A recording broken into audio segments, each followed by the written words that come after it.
Cloudcast Media.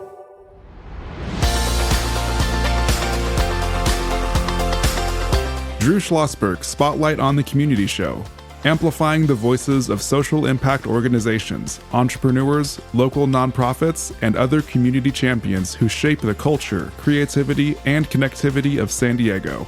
Brought to you by Mission Fed Credit Union, bringing good things to San Diego for over 60 years. Learn more about what is good for you and good for all by visiting www.missionfed.com.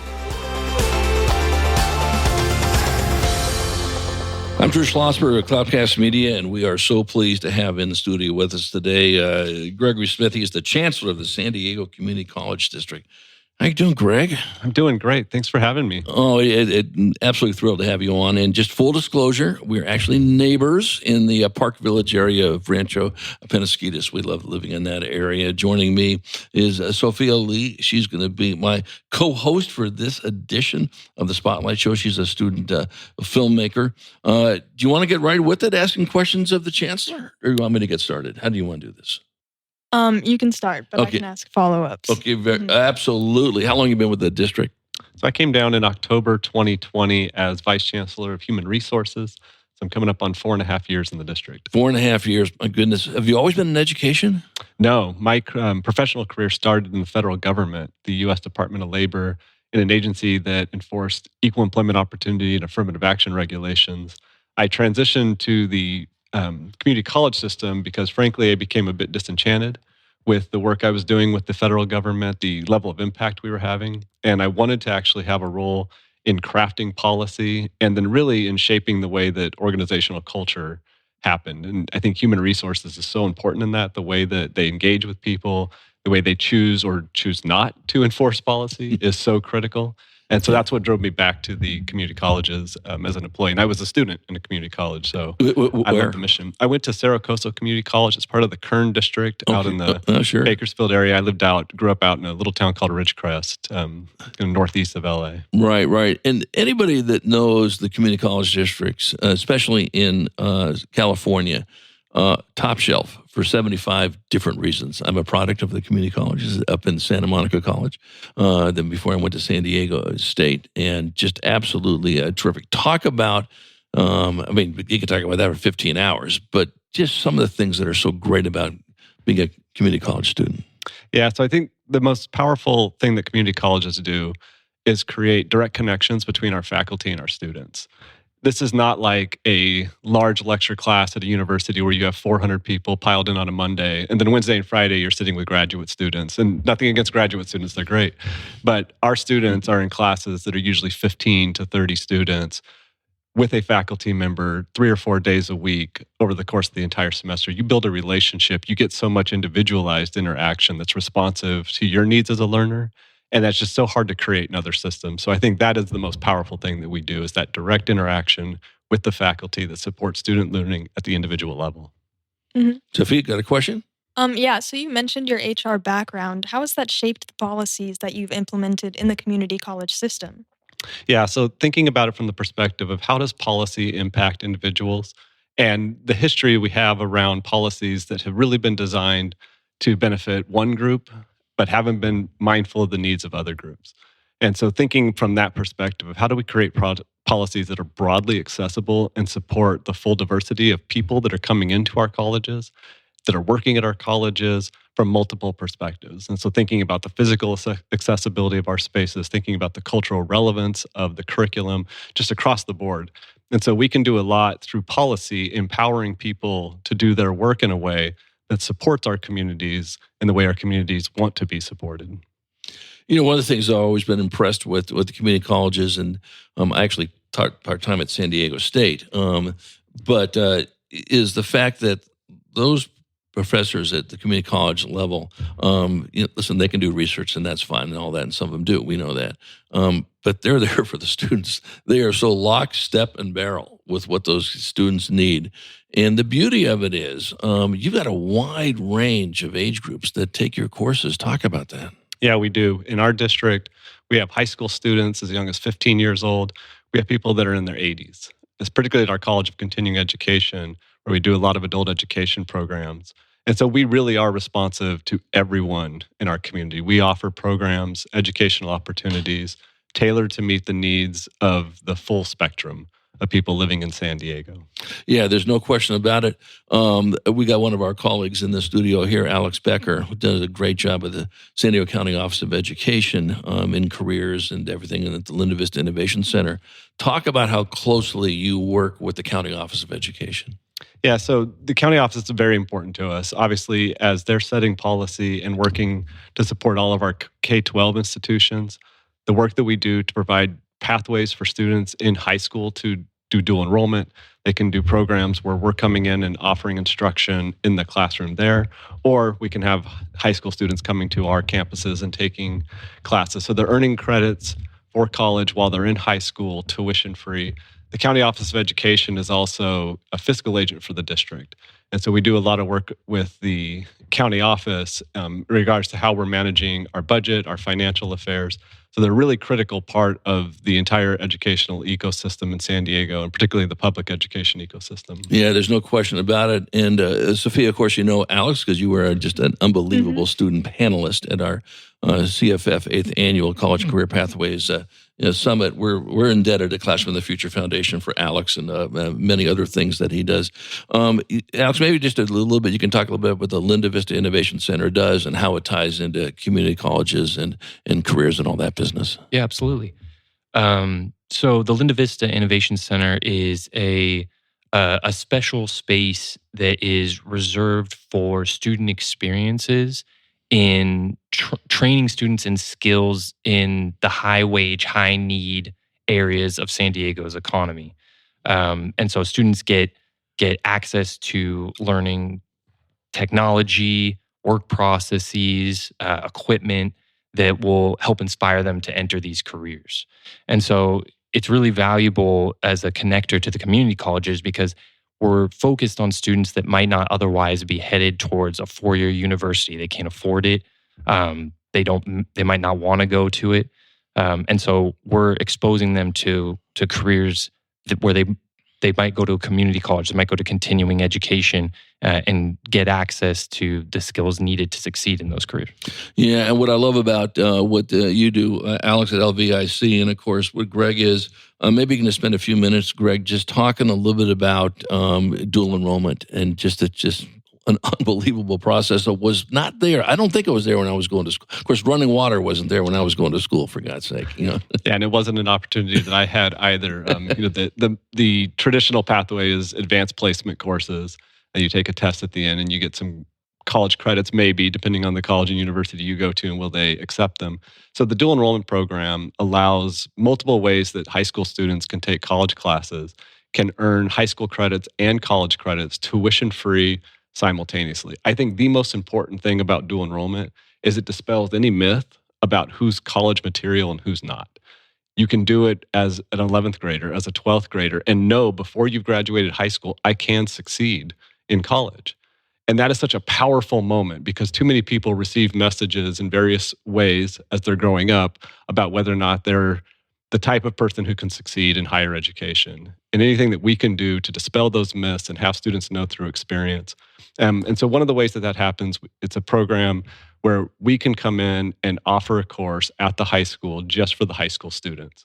Unlike everything else we do, nobody else is allowed to come into that course. They can't enroll in it. Or through concurrent enrollment, high school students can end their high school day early, come to one of our colleges and take classes right alongside the other students in our college class. And so it gives them a chance to actually come on campus and experience the broader perspective of going to a college and what that environment is like compared to a high school. Yeah, Sophia. Yeah, that's super cool. Actually, almost every kid I know at my school has done dual enrollment, and I know kids who are enrolling in the community college program right now, and we all feel super lucky to have it. So since I'm from a high school standpoint, I want to know, what do you think are the greater and longer lasting impacts of this further down the line for kids like me? Well, first, let me say I'm so happy to hear you say that you're excited and your colleagues are excited about going to a community college.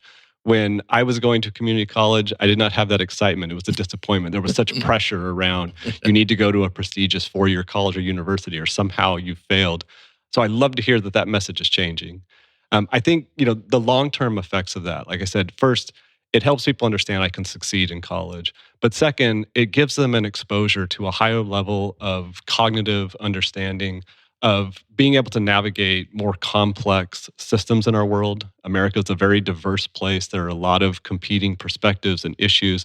To gain just the skills to be able to understand that complexity and to be able to be a more informed consumer, a more informed voter, a more informed member of the community, that uplifts entire communities. When higher education opportunities expand and more people are getting educations, the entire community is doing better. It reduces poverty. It improves health outcomes.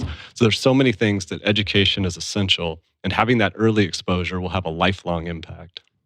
And just think about it. So you are now in high school, like you are, Sophia, soon to be just a stellar college student, because we know you are, and probably be an Academy Award-winning filmmaker. And I can say I knew you when, right? But you now have the opportunity to finish high school with an AA degree. That is just absolutely unbelievable. I think it's fantastic. We're chatting with Greg Smith. He is the Chancellor of the San Diego Community College District. Joined by Alex Becker. He's at the San Diego County Office of Education in the Linda Vista Innovation Center, and my co-host, Sophia Lee, student filmmaker. I'm Drew Schlosberg. You're listening to another edition of Drew Schlosberg Spotlight on the Community Show. We are the nation's longest-running community podcast. In our 19th year, brought to you by Mission Fed Credit Union, 6 decades of doing great things in San Diego County. Gregory, when we come back from break, we're going to talk more about some of the challenges facing community college students, the importance of community college baccalaureate degree programs. A lot of people don't realize that you folks are doing this. Listen, we're just getting started with you.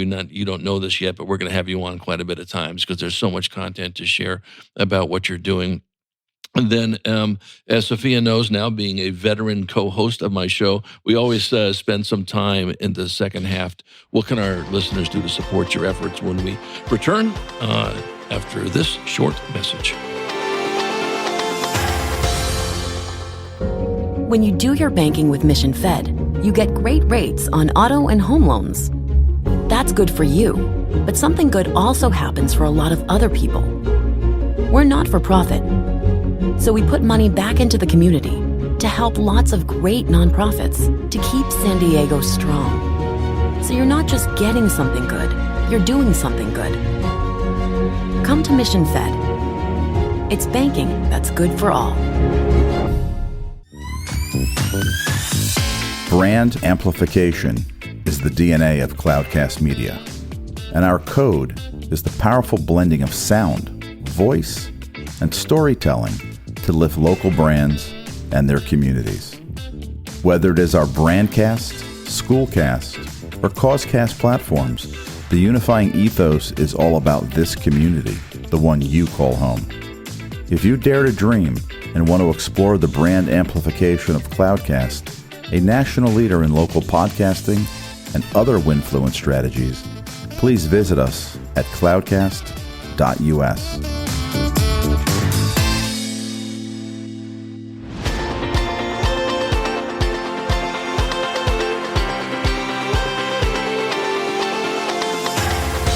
I'm Drew Schlosberg of Cloudcast Media. You're listening to another edition of Drew Schlosberg Spotlight on the Community Show. We are the nation's longest-running community podcast, brought to you by Mission Fed Credit Union. Just so thrilled to have in the studio with us today Gregory Smith, Chancellor of the San Diego Community College District, joined by my colleague, Alex Becker, at the Linda Vista Innovation Center at the County Office of Education, and very, very cool co-host, Sophia Lee, student filmmaker. Alex, before we turn it over to, Gregory and talk about some of the challenges of being a community college student, on your end, you see a lot of students now are coming through LVIC, right? How many are you going to have this year? Thousands, correct? Probably close to 10,000, yeah. 10,000 students, and they are K through 12, correct? What are some of the things that you see that when they come through and their eyeballs are the size of saucers? And if you haven't been to the LVIC, I suggest you do it because they have drones, they have optometry, they got everything in between. What thrills you the most when you see students take part of some of the programs you have? I think what's really special is seeing students building things with their hands. So they're not just in a classroom. We're not just running them through a PowerPoint presentation. They're using mills. They're using laser cutters. They're in Minecraft prototyping designs to solve water management issues in San Diego. They're using drones, coding. And you just see them come to life in a way that gets them excited about learning. If they're not learning because someone's told them it's important, they're learning because they're passionate about it. And then we try to make that connection between the passion to a career. And then we give them that blueprint. Here's where you are today. Here are the post-secondary education training opportunities that you can go to further pursue that. Yeah, and Greg, and maybe this alleviates some of the challenges facing some of the community college students, but the community college schools, the districts and all that, you had the poster child for career exploration. And you're the ones who open the doors, and now someone is getting a job. It doesn't make a difference at what age. Talk about how important that is. Yeah, so it's such a critical part of our mission is understanding local industry need and making sure that we're providing residents in our area with an education aligned with industry needs so they can get a living wage job, they can afford to buy a house, they can have health care, they can raise a family. That is essentially why we exist, is to bridge that gap, because we know too many people in prior generations, four-year college university wasn't an option. There may have been some career pathways in prior generations that allowed you to do that, but there weren't enough. And so community colleges fill that need. We do a lot of work to engage with local industry, to understand how our curriculum needs to evolve, to develop new programs that don't exist yet, that are responsive to need, and try to stay a couple steps ahead. What's going to be the need 3 or 4 years from now? Not today, because as things are evolving, our students are going to be graduating 2 or 3 years from now that are just coming in. And so we need to know that we're prepared. And then there's also, as the demographics of our area change, the need starts to change. And so making sure that we're responsive to the evolving demographics of San Diego as well. Yeah, most people don't realize that you offer baccalaureate programs. Talk about that. Yeah, so this was a really important change in community colleges. And it's over 20 years old now nationwide. But in California, it didn't happen until 2015. We were a little bit late to the game on this. So we offer baccalaureate programs that are not offered by a California State University or the University of California system, aligned with local workforce need. The first one that we launched was Health Information Management at Mesa College. Such a huge area of need. You had folks from Sharp on earlier talking about their programs. One of those hundreds of employees behind the scenes that aren't doctors are making sure that those information systems are all working correctly, that doctors have what they need to be able to serve patients. This last fall, we started a cybersecurity baccalaureate program at City College. Huge area of local need. Everybody relies on technology and computer systems to do their work. And unfortunately, there are people out there trying to infiltrate those systems to do harm. And so every industry needs people that are experts in cybersecurity to protect their information. This fall, we'll be launching a new baccalaureate program at Miramar College in Public Safety Management. And so think about your EMTs or your firefighters or police who now want to transition into a management role, an administrative role. This will provide the education they need to learn the skills to be able to manage the organization, the finances, all the back end side of it. And then we're working on bringing a physical therapy assistant program to Mesa College. Such a huge area of local need as we have an aging population who needs those physical therapy services. The assistants are critical in that. And right now, there aren't enough in San Diego. So us being able to offer that program, we will directly serve an industry need, and it's a good paying job. You can build a life around that as your primary income in San Diego. Yeah, there's no question about it. Sophia, any other questions? Yeah, so you talk a lot about building job opportunities in the future. I know that students at community colleges do struggle with food and housing insecurity. Are you doing anything to help support them while they're still taking classes? Yeah, the evolution of the community colleges demographically since the 1960s has been tremendous. We used to be largely commuter schools serving people that needed a transition between high school and a 4-year college university or a direct workforce-oriented certificate. Today, more than 24% of our students are experiencing homelessness right now. Another 40% are housing insecure. Over 50% are food insecure. So we have built out so many basic needs services on our campuses. We have food pantries. We have housing assistant. We're connected with a lot of local nonprofit organizations that are working in those spaces that we can provide referrals or connect students directly with. And we're going to be opening up affordable housing at City College fall 2028. Nice. Everything has gone really well in the design phase. We'll probably be breaking ground by the end of this calendar year. And what we're projecting is being able to offer around $900 a month for a bed in downtown San Diego, where if you can find a one-bedroom apartment under $2,200, you found a good deal. So this will be transformative. And we expect to have at least 800 beds available in that building. And that's just the start. We're going to do this at all of our colleges. It'll take some years to get there, obviously. But we want to be providing the ability of students to not only get in to school, but stay in school. And we had too many that stop out before they finish because real life intervenes, right? They lose a job, they lose their housing, they can't continue to come to school. We want to be there to catch them before they fall out and make sure they can continue. Because if they can complete that education, then they can get a better paying job, a more secure job, and they don't fall into that trap.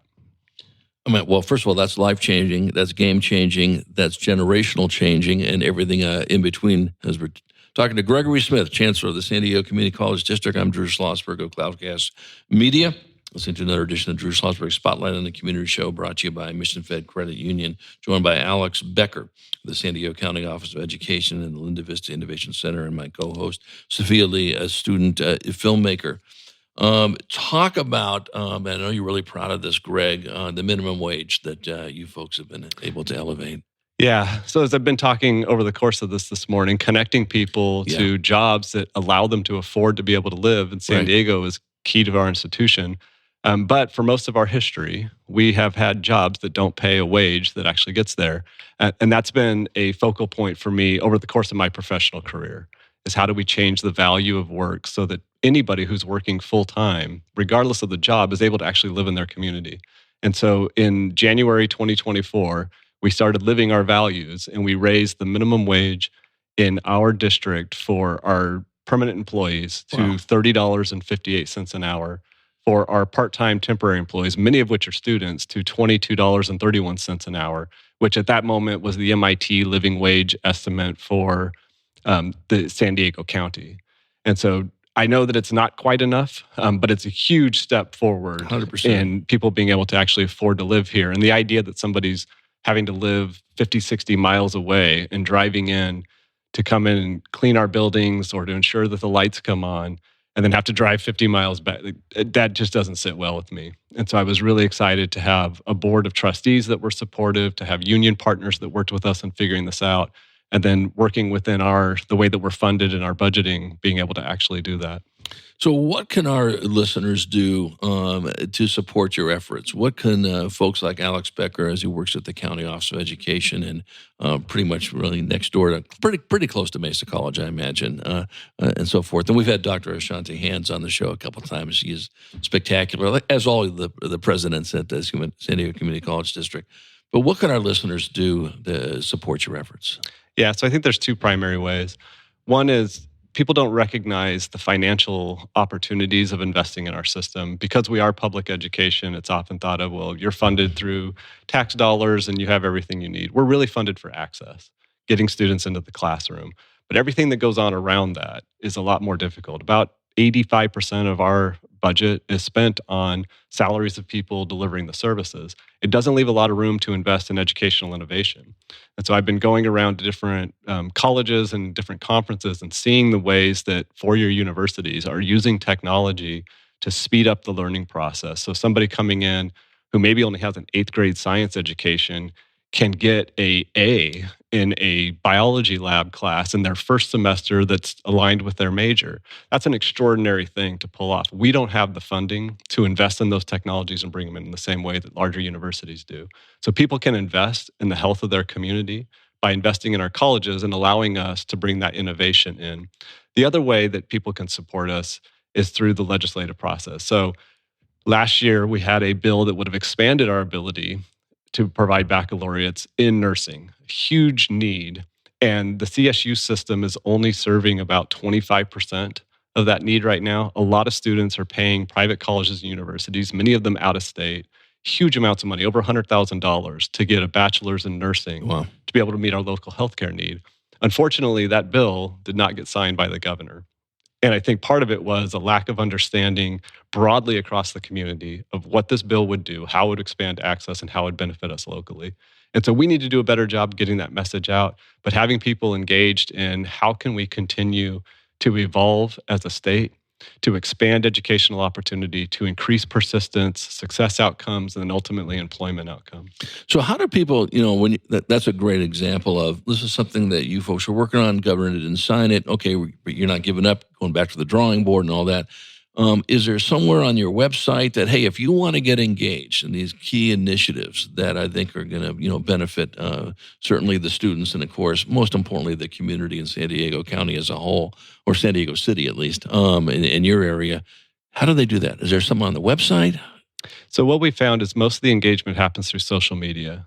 Not as many people go find our website, but as they follow our colleges and our district, and we're on virtually every social media platform, we're sending these advocacy messages out, and we're trying to tell people, here's what we're pushing for, here's why, and often done with videos and students talking about the direct impact on them. So if you're not following the San Diego Community College District, City College, Mesa College, Miramar College, or the College of Continuing Education, I encourage you to go out on your favorite platform, TikTok, X, Facebook, whatever it is, find us, follow us, and then you'll see those messages coming out. We are expanding our marketing efforts around this, and so you'll start to see more intentional advertisements in multiple media formats. Good. So I can ping Jack Beresford and say, quit kneeboarding and start doing some of your marketing. Is that right? I think Jack's kneeboarding is great marketing for the district. It is good. Jack Beresford, a longtime friend of mine, I'm happy to say, when he's at San Diego State, now he's doing marketing and community for relations and public relations for Gregory. He's a great guy. He happens to be an internationally known kneeboarder as well in that area. Well, promise me, I get a chance to see you at a variety of functions, San Diego Council on Literacy or at National University, Gregory, but I'd love to have you on as a regular guest. There's so much content that you can share what you're doing. I think it's a great start. And Alex, thank you for jumping in. I didn't even tell him he was going to be on the show, and as usual, you stepped up. That's great, and thank you for bringing Sophia to our summit, which was phenomenal. Now she's going to be a co-host as much as she wants to be a co-host on us. So I appreciate your efforts too, Alex, as much. Thanks for having me. Absolutely. I'm Drew Schlosberg, and you've been listening to another edition of Drew Schlosberg Spotlight on the Community Show. We are the nation's longest running community podcast, brought to you by Mission Fed Credit Union. Just great things going on with them for 60 years, food insecurity, art, financial literacy, and everything in between. Sophia Lee, another fine job of co-hosting. You're getting the vibe. Can't wait for you to hear what you're going to share with our San Diego Women's Foundation coming up. We hope you enjoyed the interview. You've been listening to an episode of Drew Schlosberg's Spotlight on the Community Show, amplifying the voices of social impact organizations, entrepreneurs, local nonprofits, and other community champions who shape the culture, creativity, and connectivity of San Diego community. Brought to you by Mission Fed Credit Union, bringing good things to San Diego for over 60 years. Learn more about what is good for you and good for all by visiting www.missionfed.com.